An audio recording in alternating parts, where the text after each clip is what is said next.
How to change your username on X. Welcome to another Gauging Gadgets X tutorial video. In this video, I'm going to show you how to change your X or Twitter username within the X app on your iPhone or Android phone. And if this video helps you, please consider giving it a like and also subscribing to my channel because that really helps me out. All right, so to get started, the first thing we need to do is simply open up the X or Twitter app on our iPhone or Android phone and then select the home button in the bottom left of the app. This will bring you to your home feed. And once here, select your profile icon in the top left. Then once the menu opens, select Settings and Support at the bottom. From there, select Settings and Privacy. Once you get into Settings and Privacy, select your account at the very top. Then all we need to do is select Account Information. And at the very top, you'll see your username. Select Username.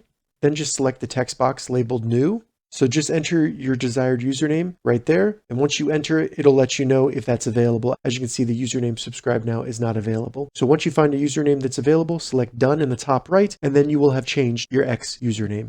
All right, so that's how you change your username on X. If you have any questions about this, leave a comment below. I'll get back to you as soon as I can. If you'd like to see more X tips and tutorials, check the links in the description. If this video helped you, give it a thumbs up, and please consider subscribing to my channel, Gauging Gadgets, for more gadget reviews and tech tutorials. Thank you so much for watching.